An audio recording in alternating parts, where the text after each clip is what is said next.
À la une ce soir, une expulsion contestée aux Trois-Îlets. Un homme de 90 ans revendique être le propriétaire d'un terrain alors qu'une décision de justice le somme de quitter les lieux. Ses voisins se sont mobilisés aujourd'hui pour empêcher son évacuation de sa maison. Les seniors révisent le code de la route, un dispositif lancé à l'initiative de la CTM et de la CGSS. Un moyen pour nos aînés de se mettre à jour des nouvelles règles à respecter.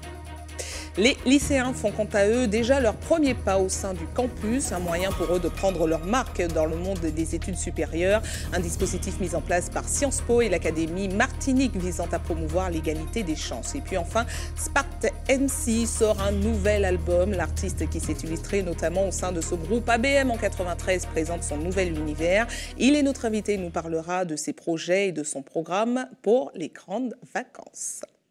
Bonsoir à tous, heureuse de vous retrouver dans cette tranche info que vous pouvez suivre en direct sur Facebook. Nous commençons tout de suite avec un drame qui s'est déroulé à Sainte-Luce aujourd'hui aux alentours de 13h30. Le corps d'une femme de type antillais a été découvert flottant sur la plage du bourg de la commune. Dépêchés sur place, les secours n'ont pu que constater que la victime âgée d'environ une quarantaine d'années était déjà décédée. Ce sont donc les gendarmes qui ont pris le relais. Aucun élément ne permettait de l'identifier. Une enquête a été ouverte pour déterminer les circonstances du décès. Il n'y a pas d'âge pour réviser. C'est de ce principe que des ateliers Code de la route sont actuellement proposés à des seniors pour une remise à niveau, aussi bien à destination des conducteurs que des piétons. Il s'agit d'une des mesures du défi Autonomie Senior initié par la CTM et la CGSS. La session aura été utile à plusieurs de ces aînés car avec les années, les règles aussi bien que les comportements changent. C'est ce qu'a constaté aujourd'hui Sandrine Claude qui a assisté à une session de remise à niveau dans une auto-école. Faut y aller. Regardez. C'est un cours un peu particulier que Léandre anime ce matin. Les 12 participants sont tous des seniors. Il est question de revoir les fondamentaux du code de la route, une démarche utile pour ceux qui ont leur permis depuis quelques décennies. En tant que chauffeur, je ne suivais pas bien la position qu'il fallait adopter compte tenu des piétons. J'ai appris qu'il faut quand même laisser passer le piéton, mais enfin, s'il n'est pas dans un passage protégé, on devrait s'arrêter en tant que chauffeur et le laisser passer.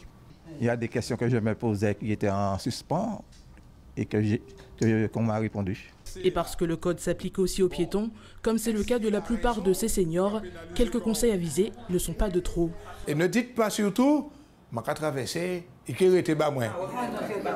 C'était important pour moi. J'ai pris quelques fois des coups de code, mais ça n'a pas été tellement. Alors ça m'a fait du bien de voir. Pour d'autres, il est simplement question de se rassurer sur leur conduite. Pour pouvoir, s'il y a autre chose que je ne connais pas dans la sécurité, mais là je connais tout parce que je suis un ancien chauffeur. Les réflexes ne sont pas les mêmes que quand on a 20 ans.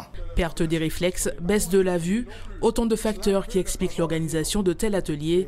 Ils rentrent dans le cadre du défi Autonomie des seniors lancé par la CGSS. On a remarqué que les personnes âgées sont quand même en danger sur la route et qu'ils ont besoin d'avoir plus d'informations pour mieux circuler, surtout en ce moment où on a beaucoup de voitures. À leur époque, ils n'avaient pas autant. Il faut qu'ils arrivent dans cette jungle de voitures à se déplacer en toute sécurité. Les révisions théoriques pour les aînés, une nécessité selon son moniteur d'auto-école, car au fil des années, les petites erreurs se transforment souvent en mauvaises habitudes.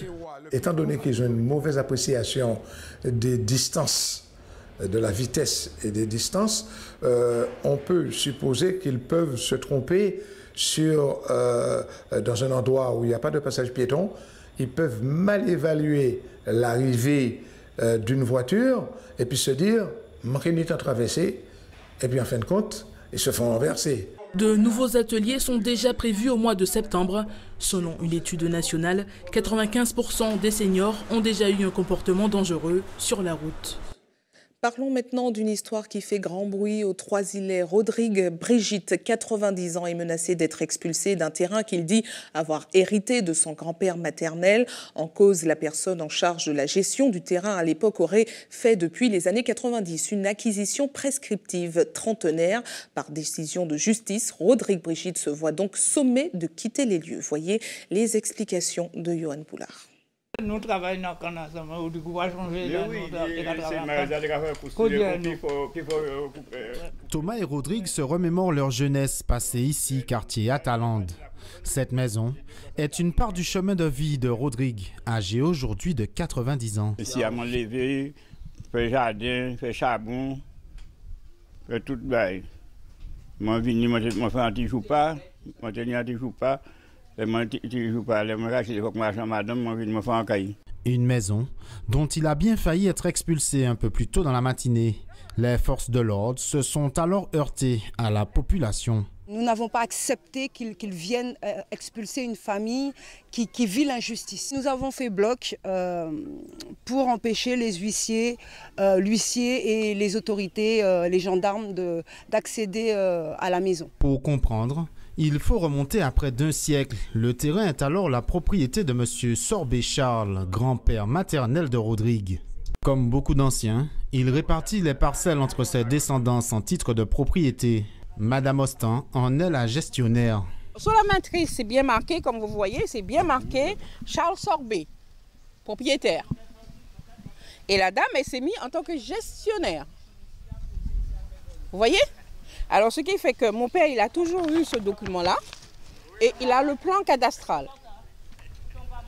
Alors, c'est pour ça que nous ne comprenons pas comment ça se fait que maintenant, les gens ils disent que c'est eux, les propriétaires. Par une acquisition prescriptive, Madame Ostan aurait obtenu la propriété du dit terrain sur le témoignage de personnes pas encore nées au moment des faits. Il y a 2 personnes qui ont attesté, qui sont nées en 1929 et 1924, qui ont attesté avoir connu l'arrière-grand-père de mon père, qui est décédé en 1892. Alors, là, il y a un problème. Il y a un gros problème. Le juge, ce qu'il dit, c'est que ça s'est fait. Quand bien même ce serait fait, il y a un acte de notoriété qu'il a été obtenu, frauduleusement, mais il existe. Et à la faveur de cela, vous perdez votre procès. Une situation ubuesque face à laquelle cette famille semble aujourd'hui avoir épuisé tout recours. Ayant perdu en première instance et en appel, ils n'ont pu se pourvoir en cassation dans les délais impartis. J'ai toujours accompagné pour leur dire, mais trouvez peut-être une solution, puisque vous n'êtes pas allé en cassation, trouver une solution avec ces personnes qui se sont retrouvées propriétaires du fait d'une décision de justice. Pourquoi ils ne vous dédommageraient pas de vos maisons? Pourquoi vous ne pourriez pas faire aussi l'acquisition de ces parcelles? Malheureusement, je ne suis pas la mairie, le maire n'est pas une personne décisionnaire en termes de justice. Si les dés semblent jetés, la famille Brigitte poursuit tout de même son combat et annonce qu'elle prendra un nouvel avocat. Les lycéens se préparent déjà à vivre de nouvelles aventures grâce au dispositif Premier Campus, un programme pédagogique qui permet aux futurs étudiants de mieux aborder l'enseignement supérieur, une action visant à promouvoir l'égalité des chances mise en place par Sciences Po et l'Académie de Martinique. Ce matin, les élèves de seconde étaient au campus de Schellcher en atelier. Voyez ce reportage de Loïc Richis. Savoir apprendre, savoir se concentrer, savoir faire des fiches de synthèse, etc. C'est de la méthodologie. Méthodologie et autonomie, 2 notions qui jalonnent le parcours de l'étudiant. À travers cet atelier, ces élèves de seconde découvrent pour la plupart la rigueur exigée à l'université. Il permet aux lycéens d'aborder la transition vers les études supérieures. En fait, c'est pas vraiment compliqué, mais bon, quand tu as déjà utilisé les méthodes au lycée, c'est plus facile pour toi de les réutiliser en études universitaires. Au lycée, on apprenait déjà un peu ça, mais c'est vachement approfondi. Quitter le lycée, c'est un peu rentrer dans le monde des grands. La construction de l'étudiant est basée sur l'apprentissage théorique, mais aussi sur son développement en tant qu'individu. C'est savoir apprendre sur le long terme, savoir s'organiser, préparer son travail sur plusieurs trimestres, des choses comme ça, de la méthodologie, de la persévérance, de l'autonomie. Mais tout ça ne peut pas se faire sans un brin de confiance en soi. Autre atelier, ici on parle d'éloquence, de rhétorique et de façon de s'exprimer. Un apprentissage apprécié par les jeunes. C'est un très gros plus pour les études supérieures. C'est d'ailleurs pour ça que je me suis porté volontaire pour participer à l'expérience. Et oui, c'est vraiment un plus. Ça demande plus de sérieux peut-être. Mais après, si on a l'envie de faire et la motivation, on peut y arriver. À cause de la mondialisation, les Caribéens, Péan,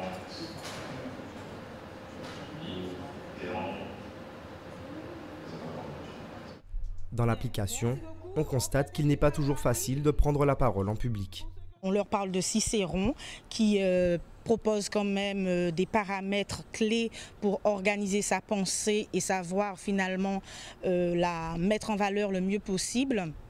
Et puis, ils sont amenés à proposer des jeux de rôle dans lesquels ils vont, par exemple, au moyen de textes de théâtre, Beaumarchais, par exemple, ce matin, pratiquer déjà le jeu, puisque être bon orateur, c'est savoir bien parler, mais c'est aussi savoir finalement bien jouer. Premier campus, un programme pédagogique inédit en Martinique. Il a pour objectif de promouvoir l'égalité des chances et de développer l'ambition des futurs étudiants. Qu'ils s'inscrivent en Martinique, notamment à l'université ou dans un de nos lycées, notamment dans nos prépas ou encore en BTS, peu importe. Mais l'idée, c'est vraiment qu'ils passent leur baccalauréat dans les meilleures conditions possibles et qu'ils envisagent des poursuites d'études les meilleures possibles, avec en perspective, bien sûr, l'acquisition du diplôme de l'enseignement supérieur, mais aussi un retour aussi dans l'académie le moment venu. Les ateliers se poursuivent jusqu'à samedi. Les élèves bénéficient également de conférences avec des enseignants. Les prochaines sessions auront lieu durant les vacances de Toussaint. Vous l'avez sans doute constaté, la qualité de l'air s'est à nouveau dégradée aujourd'hui. L'indice du jour était de 9 sur 10, soit une appréciation mauvaise. Et la qualité de demain ne devrait pas vraiment s'améliorer puisque l'indice sera de 8 sur 10. Notez que depuis mardi, Madininer a lancé une campagne de mesure du taux de pesticides dans l'air. Elle s'inscrit dans un cadre national puisqu'elle sera menée sur l'ensemble du territoire français. Objectif, améliorer les connaissances et les conséquences quant aux résidus de pesticides dans l'air. Ici en Martinique, c'est la commune de Macouba qui abritera le dispositif. Voyez les précisions recueillies par Johan Poulard. Cette campagne a été lancée en fait suite à un rapport de l'ANSES qui montrait qu'il y avait un déficit des connaissances sur les pesticides dans l'air. Donc l'objectif c'est d'améliorer les connaissances, d'avoir des données sur de nombreuses substances actives qu'on va retrouver dans les pesticides, donc insecticides, herbicides, des produits phytopharmaceutiques, etc. Et donc d'enrichir les données au niveau national pour après améliorer aussi les connaissances au niveau de l'impact sanitaire parce qu'on connaît très peu l'impact sanitaire des pesticides dans l'air. Dans chaque région, on a choisi soit un site rural ou urbain, donc en fonction de choix de la région. Donc en Martinique, on a fait un choix rural et surtout à proximité d'une production agricole spécifique. Donc nous, les bananes. Il faut savoir qu'en Guadeloupe, par exemple, c'est plutôt la canne à sucre qui va être privilégiée. Donc bon, il faut voir ça d'un point de vue global. On aura une représentativité de l'exposition de la population. Il y a eu déjà des études ponctuelles sur les pesticides dans l'air, mais là, c'est 1 an de mesure. Et au bout d'1 an, donc, ces données iront dans une base nationale et puis après seront exploitées par les autorités sanitaires pour essayer de mettre en place des normes, justement, et après, derrière, une stratégie de surveillance vraiment spécifique pour les pesticides dans l'air. Partons en Guyane avec le comité du tourisme qui entend, comme chez nous, profiter des grandes vacances pour réconcilier les locaux avec les trésors de leur territoire. L'opération Vacances en Guyane met en avant tous les atouts touristiques à découvrir ou redécouvrir et Gaël Wassim vous les présente. Regardez. Les Guyanais ne s'ennuieront pas durant ces grandes vacances.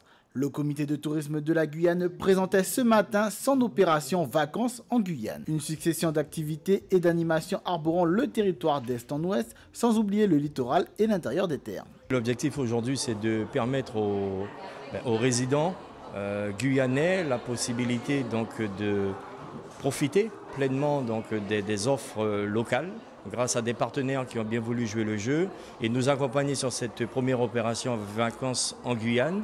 Et l'objectif pour nous, c'est effectivement permettre à ces familles qui n'ont pas la possibilité donc, de pouvoir se déplacer, de rester ici en Guyane, car en Guyane, on a tout ce qu'il faut, qui nous permet aujourd'hui de profiter pleinement. Développer le tourisme domestique en privilégiant les sites touristiques que nous possédons avec un panel de partenaires sur l'ensemble du territoire. Aujourd'hui, on a des partenaires, les intercommunalités qui ont bien voulu jouer le jeu avec nous, les intercommunalités, certaines municipalités également. La collectivité territoriale, quant à elle, sera présente aussi sur tout le territoire avec sa 2e édition du Top Vacances. Nous serons tous en même moment sur un territoire. Et nous, dans les points forts, nous aurons un village du Top Vacances avec des propositions culturelles, sportives, artistiques et un plateau artistique le soir. Donc vraiment, on veut vraiment contenter la population avec les vacances. C'est possible de rester en Guyane. Résident ou vacancier, il vous sera difficile de vous tourner les pouces durant ces grandes vacances. Restez avec nous à suivre dans cette édition. Spart MC présente son nouvel album Mommy.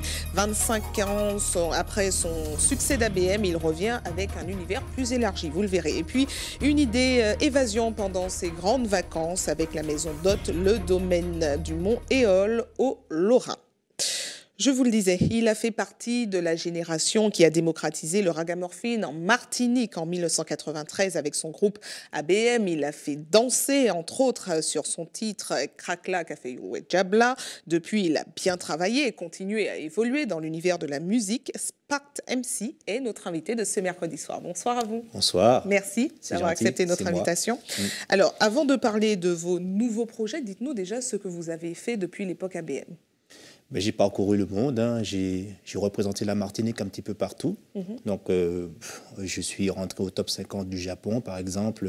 Je suis parti au Mexique, un petit peu partout dans le monde, quoi. Avec les titres ABM ou Avec les titres ABM et de nouveaux titres aussi que j'ai eu l'occasion de faire avec des artistes de l'étranger, quoi. D'accord. Alors aujourd'hui, vous arrivez avec un nouvel album. On va regarder votre nouvel univers et puis on en discute juste après. Nickel. On regarde.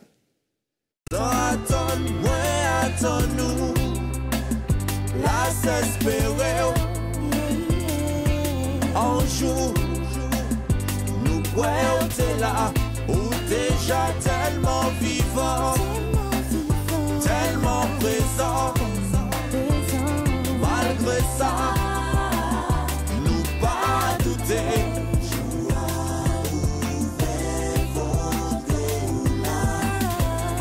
ben nous savons bien que ou là, que ou pas loin, l'ont tellement besoin. Virez, virez. Si maman et moi.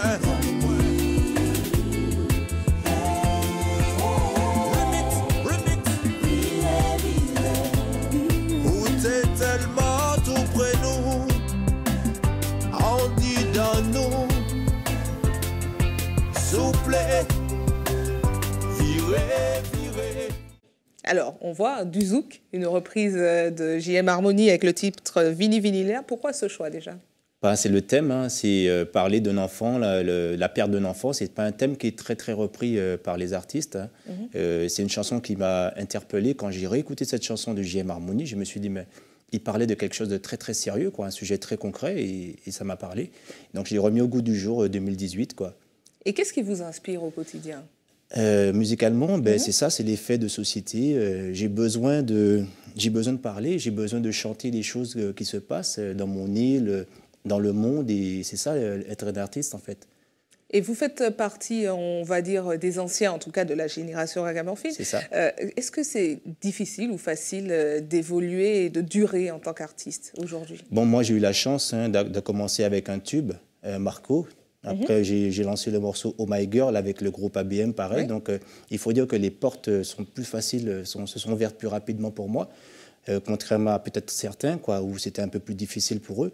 Donc, aujourd'hui, oui, je continue ma route grâce à Marco, quoi. Et vous continuez à vivre de la musique ou pas? Oui, je vis de la musique, bien sûr. C'est ma passion, c'est mon travail, c'est mon métier. Depuis 20 ans, j'écume les boîtes de nuit, les soirées, les pays, je voyage un peu partout, c'est un kiff, quoi. Et quel est votre regard sur la nouvelle génération qui arrive? Écoutez, comme j'ai toujours dit, la nouvelle génération, on pourra en discuter dans 5 ou 10 ans, parce qu'aujourd'hui, ils n'ont pas forcément une image encore, ils se cherchent encore, la jeunesse. Ils sont encore influencés par ce qui se fait à l'extérieur, les Américains, les Jamaïcains. Donc on ne pourra pas encore dire aujourd'hui qu'ils auront encore, c'est des artistes. On pourra parler d'eux dans 5 ou 10 ans. Et pour vous, ça vaut le coup de se lancer dans ce monde aujourd'hui? Écoutez, si l'artiste a du talent et si vraiment il a la passion, la ferveur de le faire, pourquoi pas? Oui. Ça mérite d'être vécu. Ce que je vis, ça mérite d'être vécu, ouais. Et quels sont vos projets aujourd'hui? de pouvoir revenir m'installer en Martinique, par exemple, produire des talents martiniquais, des grands hommes, parce que la Martinique quand même a élevé de grands hommes, André Aliquer, Aimé Césaire, France Fanon, on a quand même France Fanon qui est respecté en Algérie, Aimé Césaire qui est respecté au Sénégal. Donc la Martinique a quand même créé des grands hommes. Et moi, je veux faire partie de ces gens qui élèvent des Martiniquais pour qu'ils puissent aussi aller conquérir comme moi le monde, quoi. Alors, on rappelle que vous êtes venu présenter votre nouvel album, Momi, que l'on voit actuellement. Alors, quel est l'univers de cet album? On a vu qu'il y a du zouk, mais il y a également des titres avec Lord Co City, on a vu? Oui, Lord Co City, Patson pour l'Afrique, Enel pour l'océan Indien. Voilà, j'ai quand même ouvert le produit sur le monde. Donc, c'est un produit qui est vaste. D'accord. Bon, certes que j'ai commencé avec un morceau du JM Harmonie parce que ça me tenait à cœur. Donc, quand j'ai demandé à mon équipe qu'on commence la promo en Martinique, tout le monde était d'accord. Donc, moi, je suis très content d'être là. Oui, vous êtes Martiniquais en même temps. Voilà, j'ai commencé la promo. Retour au bercail. C'est ça. Donc, j'ai tenu à commencer la promo en Martinique et je suis très, très content. Mais bon, par la suite, on va quand même partir à La Réunion, à Mayotte, à Madagascar, en Afrique, Mali, Sénégal, Cameroun, Côte d'Ivoire.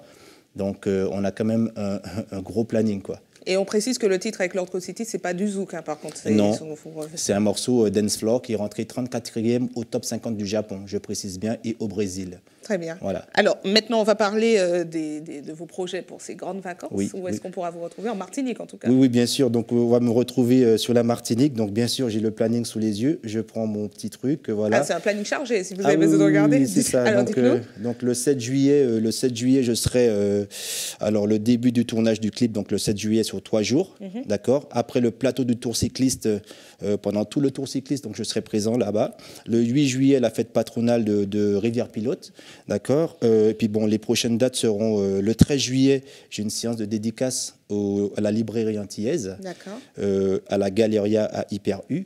Les albums qui seront aussi mis dans les bacs. Donc c'est vraiment très très chargé, quoi. Je suis vraiment très très booké pour cet été en Martinique. Donc je précise bien le Tour des Yoles, Tour cycliste, et vraiment faut me suivre sur les réseaux sociaux, mon Facebook et compagnie, quoi. Pour suivre l'actualité. C'est ça. Merci à vous. C'est moi qui vous remercie d'avoir répondu à nos questions et puis bonne chance encore avec votre nouvel album. Parfait, merci.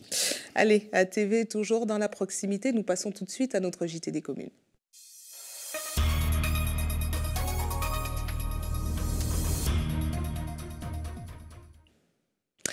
Direction le Lorrain, au Morne-Céron, plus précisément à la découverte du mont Éole. Il s'agit d'une ancienne demeure entièrement rénovée pour devenir une maison d'hôte dans un coin de verdure. Une belle idée, évasion pendant ces grandes vacances. Nous vous le présentions déjà en janvier dernier. C'est le moment best-of de notre JT des communes. Il faut faire environ 4 km après le bourg du Lorrain pour découvrir ce magnifique paysage. C'est ici que l'on trouve le domaine de Mont-Éole, une maison qui a toute une histoire, puisqu'à l'époque c'était une habitation. Aujourd'hui, on peut venir en famille, passer quelques jours de repos, se détendre, voilà, dans tout ce beau cadre.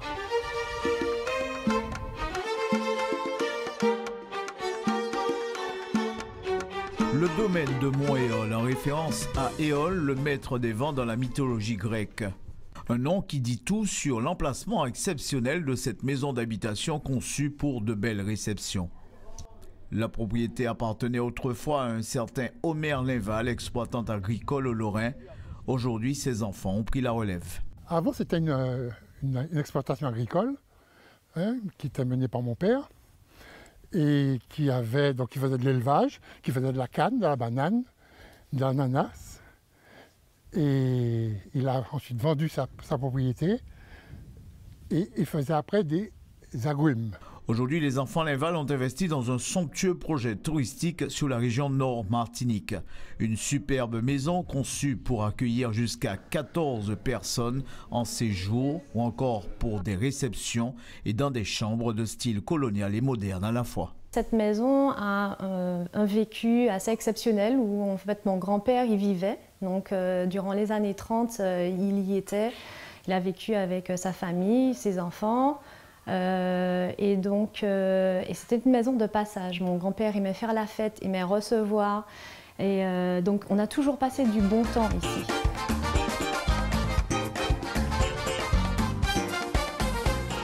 Et la Martinique, ce n'est pas qu'un site balnéaire, il y a aussi beaucoup d'attraits dans le nord, beaucoup de choses à voir. Et après, comme il n'y a pas énormément de logements aussi, donc pour nous, en fait, on souhaite pouvoir attirer les gens et aussi qu'ils aient un endroit où loger.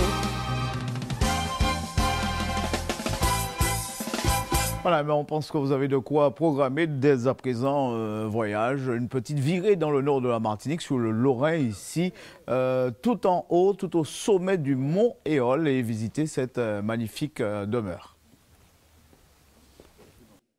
Information pratique avant de refermer cette édition à l'attention de ceux qui souhaitent faire un don de sang demain. Notez que 2 collectes seront organisées demain, une de 10h à 15h sur le kiosque Henri Guédon à Fort-de-France et une autre de 8h à 13h sur le parking du Carrefour Market au Gros-Morne. Et puis comme chaque jour ouvré, une équipe sera également à votre disposition de 9h à 16h à la Maison du Don, derrière le CHU Pierre Zobda-Ketman au quartier Lamena à Fort-de-France. Et c'est la fin de votre journal local et régional. Mais avant de vous quitter, je vous rappelle les titres développés ce soir. Une expulsion contestée aux Trois-Îlets. Un homme de 90 ans revendique être le propriétaire d'un terrain alors qu'une décision de justice le somme de quitter les lieux. Ses voisins se sont mobilisés aujourd'hui pour empêcher son évacuation de sa maison. Les seniors révisent le code de la route, un dispositif lancé à l'initiative de la CTM et de la CGSS. Un moyen pour nos aînés de se mettre à jour des nouvelles règles à respecter. Les lycéens font quant à eux déjà leur premier pas au sein du campus, un moyen pour eux de prendre leur marque dans le monde des études supérieures, un dispositif mis en place par Sciences Po et l'Académie de Martinique visant à promouvoir l'égalité des chances. Et puis enfin, Smart MC sort un nouvel album. L'artiste qui s'est illustré notamment au sein de son groupe ABM en 93 présente son nouvel univers et il nous a parlé de ses projets et de son programme pendant les grandes vacances. Notamment, il sera en prestation à l'arrivée du Tour cycliste. Restez sur ATV, retrouvez à partir de 20h le magazine Zone Interdite avec le titre Zumba Aventure, la folie des croisières à thème. Passez une excellente soirée avec nos programmes. Je vous retrouve avec plaisir demain soir dès 18h50 pour les titres. Bonne soirée, à demain.